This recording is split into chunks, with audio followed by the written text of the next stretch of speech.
ভাই সূর্যাপুরে জালসা দেখেছি দক্ষিণ দিনাজপুর হারা করছি খ্যাপা আবার আগে গজুয়া মানে খ্যাপা করছি তো বুঝতে পারে না ওরা খ্যাপা কাহা কথা হাও যে খ্যাপা যারা পাগলা হইলা বুঝেনি আমরা এটা গজুয়া বোঝো এক দেশের বলি আর এক দেশের গালি নাকি আমরা এক দেশে একটা বলছি আমরা এই দেশে বলছি কেলা আর আসামে বলছে সালা ওখানে যদি কেলা হারা কিছু মারবো সালাকে আসামে মারুন কেলা আর সালাকে কেলা কইবে তো এক দেশের বলি আর এক দেশের গালি হ্যাঁ তো কথা হচ্ছে ভাই যে করবেন না কেমন করে জুলুম করবেন না কেউ আইলের কাছে গাছ লাগে প্রতিবেশীকে কষ্ট দেয় কেউ তার আইল ছেটে নয় তার সীমানা ছেটে নয় আইল চাপে রক্তের গরমে বংশের গরমে পয়সার গরমে শক্তির গরমে আইল চেপে তার জমি দখল করে নেয় প্রতিবেশীকে কষ্ট দেয় তো করায় প্রতিবেশী কি করবে সবর করে সহ্য করে থেকে যায় লড়াই করে পারবে না জোর করে পারবে না তো এইবারে কি করবে ভাই আমার ওই লোকটা কিয়ামতের দিন যখন উঠবে কিয়ামতের দিন আল্লাহর নবী যখন মেরে গেছিলেন দেখেছিলেন একটা দৃশ্য ওই লোকটার গলাতে 7 তাবাক জমিনকে ঝুলিয়ে দিবে রে ভাই 7 তাবাক জমিনকে গলায় ঝুলিয়ে দিবে ওই লোকটা মানে চালা উকাস করতে পারে না লোকটা খালি চিৎকার করছে আর ফেরেশতারা বলছে আর জমিন দিবে কি লোকটা বলছে সহ্য করতে পারে না খালি চিৎকার করছে জিবরাইল আলাইহিস সালামকে জিজ্ঞাসা করলেন আল্লাহর নবী এ জিবরাইল বলেন তো এই লোকটা পৃথিবীতে কি পাপ করেছে বললে লোকটা প্রাণপথের মধ্যে কার নবী গো এই লোকটা পৃথিবীতে লোকের খালি আইল চাপত বড় সিরাল চাপত বদল দেন কাটত হাল দেন চাপত খুরপি দেন কাটত ভেসে জুড়ত খালি আইল চাপত আমি করত এই কারণে আল্লাহ পাক তাকে এই সাজা দিয়েছে তো ভাইরা আমার প্রতিবেশীর সাথে মানে প্রতিবেশীর উপরে জুলুম করবেন না প্রতিবেশীকে কষ্ট দিবেন না প্রতিবেশীকে আঘাত করবেন না তাকে ভালোবাসেন এবং আল্লাহর নবীকে আল্লাহর নবীর স্ত্রী আয়েশা বললেন ইয়া রাসূলুল্লাহ নবী গো আমার প্রতিবেশীকে আমি কি করে হাদিয়া দেব কাকে হাদিয়া দেব আল্লাহর নবী বললেন তোমার চকাটির কাছ থেকে যে কাছে হবে তোমার দেড়ি থেকে যার দেড়ি কাছে হবে তোমার দরজা থেকে যার দরজা কাছে হবে তাকে তুমি হাদিয়া দাও তো প্রতিবেশীকে হাদিয়া দিতে হবে ভাই কেমন করে হাদিয়া দিতে হবে যে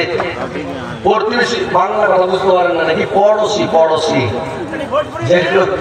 পড়োশি তো মানে একটু ভাষা আসলে বাংলা ভাষা তো প্রতিবেশী মানে পড়োশিকে প্রতিবেশী হয় তো পড়োশির সাথে ভালো ব্যবহার করতে হবে ভাই সূর্যাপুরে জালসা দেখেছি দক্ষিণ দিনাজপুর হারা করছি খ্যাপা আবার আগে গজুয়া মানে খ্যাপা করছি তো বুঝতে পারে না ওরা খ্যাপা কাহা কথা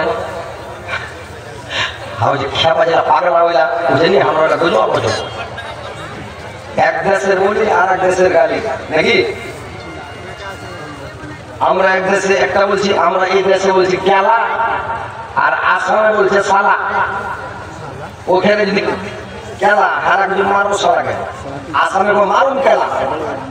আর সালাকে কেলা কইবে তো এক দেশের বলি আর এক দেশের গালি হ্যাঁ তো কথা হচ্ছে ভাই যে পড়োশীকে মানে পড়োশীর সাথে সৎ আচরণ করেন ভালো আচরণ করেন প্রতিবেশীকে ভালোবাসেন প্রতিবেশীকে কষ্ট দেবে না পড়োশীকে কষ্ট দেবে না পড়োশীকে ভালোবাসবেন যদি বেধর্মীয় হয়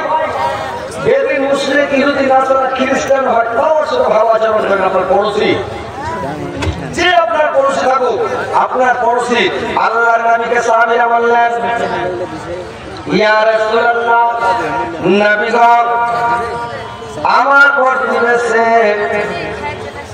নবী গো আমার প্রতিবেশী আল্লাহর নবী বললেন আমার প্রতিবেশী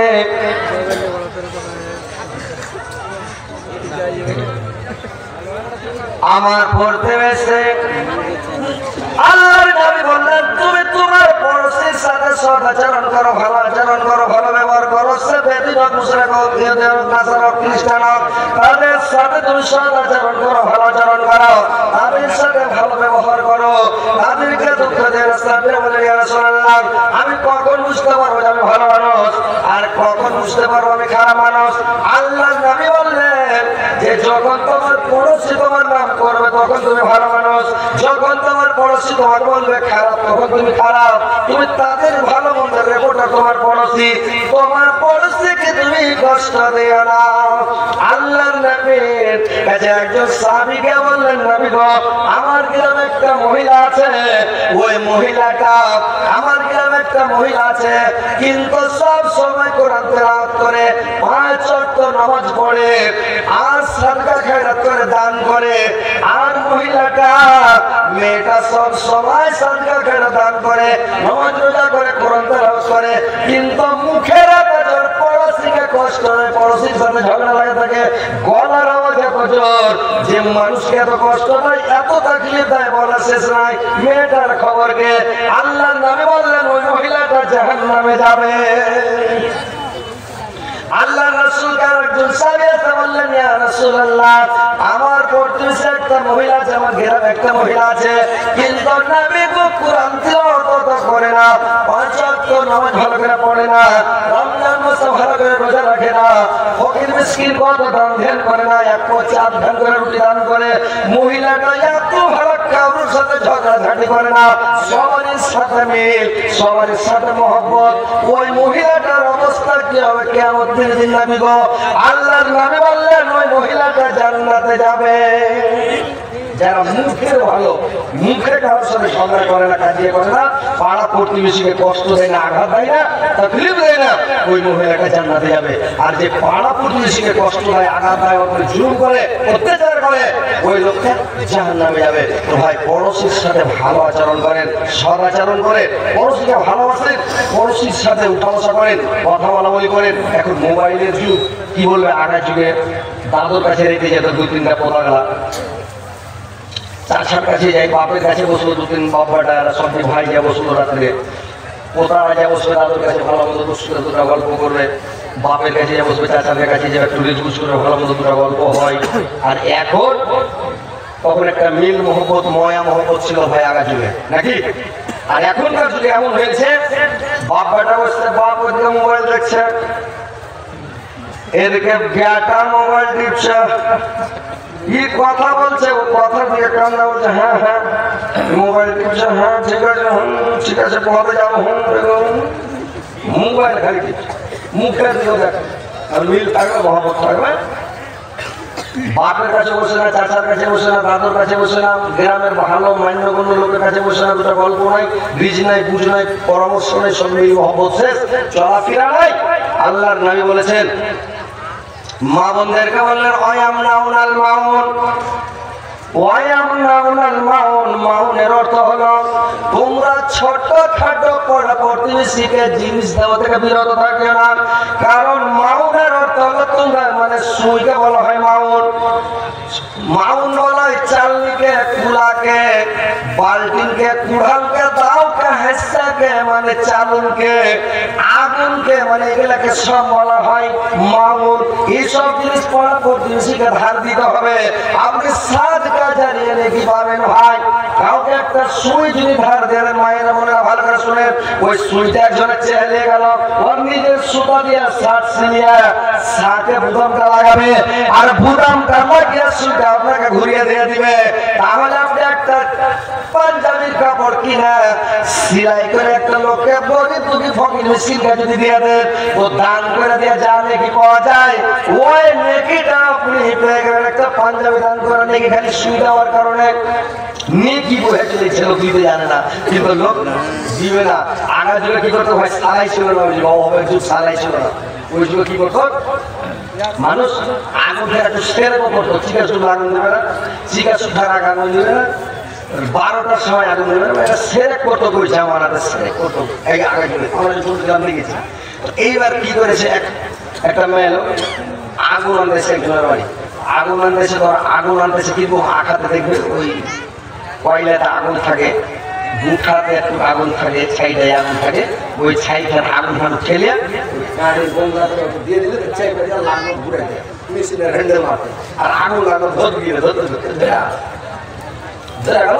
মারলে তো ধরতে ধরতে আকাশে ধরতে আগুন ধরে না। বয়স্ক লোকেরাকে জিজ্ঞাসা করে যারা বুড়া গেছে নাকি চ্যাংড়া বুঝতে পারে না, এখন তো সারা মারলে ভেসা না তখন আগুন চেয়ার হয়ে যাবে। এক মোটা হুসমাইয়া লোক করেছে কি একজনের বাড়ি গেছে তো এত বড় দোকানটা ফোন দিয়ে গেছে এইটা কি ধরেছে না চৈত মাসের সময় বাড়ি করতে গেছে বাড়ি আগুন হতো আগুন নিয়ে যাওয়া তখন কি করেছে ওকে একখানে দোকানটা ফোন দিয়ে মোটা বসে ছেলে মন খারাপ হয়ে একটু আগুন দিলে তোর বাড়ি এলো হ্যাঁ বেশি করে না একটু তোর আগুন দিলে তোর আগুন তোর পাঠিয়ে কারণের বড় পাড়াতে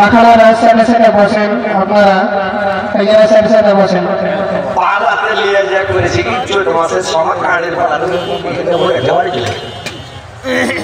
চৈত মাসের সময় সব সুখিয়া পারদ হয়ে আছে ই করেছে কি ধরে গোটা পালা বাড়ি